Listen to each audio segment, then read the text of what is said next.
Hello parents, and welcome to another sports psychology blog for Seattle Gymnastics Academy. My name is Tamara Bodie and I am the mental skills consultant here at the gymnastics gym, and I just wanted to share what we're going to be working on for the month of February. The sports psychology theme for the month is motivation. So there are a lot of reasons why I chose to do motivation for this month, but primarily based on what the kids were saying to me and what the coaches were saying about being mid-competition season. You know, we're really starting to see some of those burnout kind of signs in the kids and the coaches. So I thought that the idea of motivation and incorporating this sports psychology technique would be really helpful to get the gymnasts through their very busy season and hopefully, sprint to the finish and do their very best and keep on improving. So for the very beginning, we always start off with awareness, just like as if every first week of the session. So I want the kids to start to consider what type of awareness they have. And we talk a lot about internal versus external motivation. So internal motivation would be simply the drive to learn, to gain skill, or in the gymnast kind of perspective is to learn the next move or make the correction that they're meant to make and to increase their score. So they're just doing that based on them wanting to get better for their own self. Now, external motivation is also known as extrinsic motivation, is motivation by reward.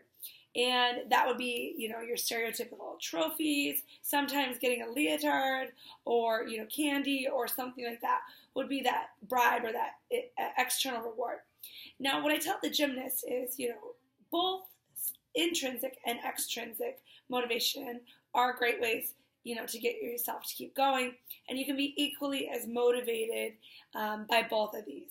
However, we really want to try to lean a little bit more towards intrinsic motivation as the athletes advance both in age and skill level.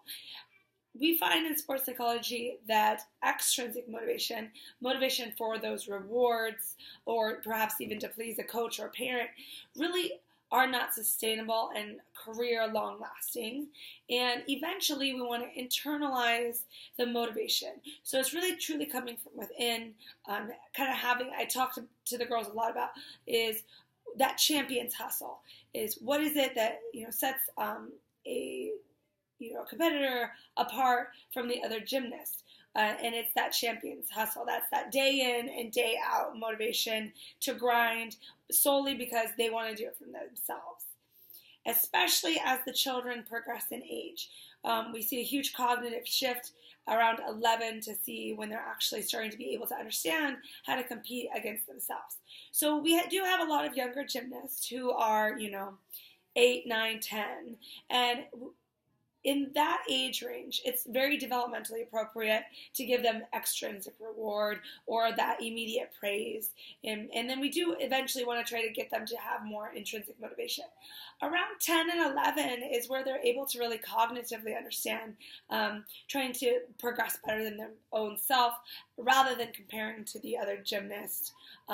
So we work towards intrinsic motivation and setting those personal goals as the kids grow into their teen years. Now we'll be doing this, and then we'll also be doing a worksheet. And the worksheet basically goes over the basics. What do we think motivation is, good, bad, or, whatever it is, just okay. And this really highlights something that's important is motivation good if you're trying to steal candy from a candy shop? Or is it good if you're trying to get a new gymnastic element? So we talk a lot about the direction and focus of the motivation and why that's important, and kind of I tell the gymnasts, use your powers for good, not evil, and make sure you have a focus. So even with gym, if they're, focused on a bajillion different things and they're motivated to do everything, they're not able to do, that one task very well. So we remind them about the chapter on focus, and then go back to the motivation, saying, okay, let's focus in on one thing and be really motivated on that until we own that and then move on and layer on to another skill or perhaps additional corrections. The next part of it is really just talking about their own personal awareness with motivation. What makes them lose motivation? And in the gymnastics gym, a lot of that time that's fear, it's failure. Perhaps they fell off the beam at a meet and they really aren't motivated to either finish the meet or finish their routine strong. So those kinds of things, an inability to make a correction or feel a correction. So especially with the younger gymnasts, they say, oh, my coach always says my legs are bent, but I can't really feel it. So why would I want to change something I can't feel? So we talk a lot about that as well. And then we talk about ways that they've actually learned to cope with losing motivation in themselves. So a lot of kids are saying, well, you know, I watch YouTube videos, or I think about myself as the best gymnast I could be, or I think about myself in the Olympics. So those are ways that they've already developed to remotivate themselves.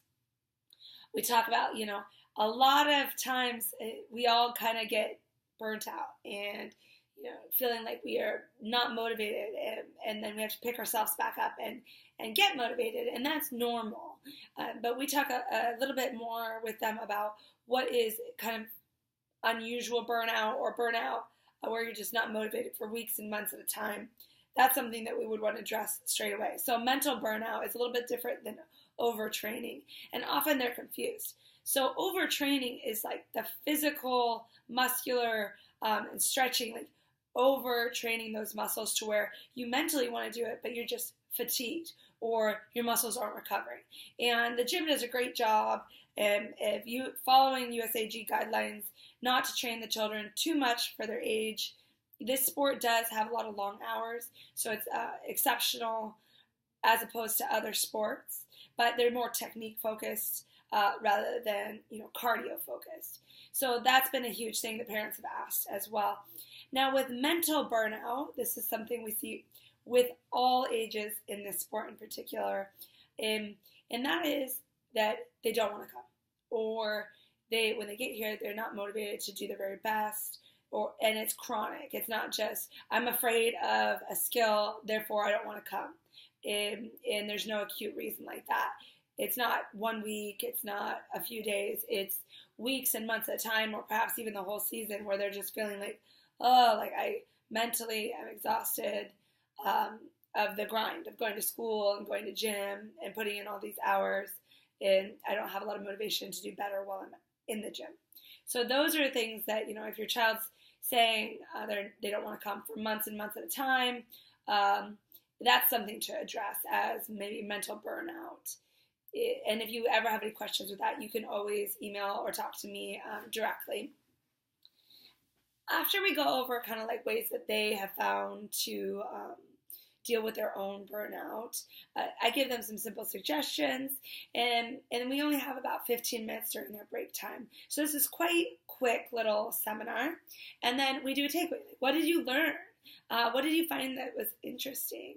And the kids end with that, and then the next few weeks we're going to be layering on those motivation techniques, talking a lot about self-efficacy and the breakdown of skills and why that's important to stay motivated.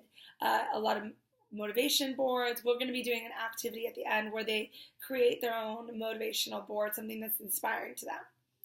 So if you have any questions about this or any sports psychology questions, please feel free to email or text me, and I will leave my phone number on the email as well. Thank you.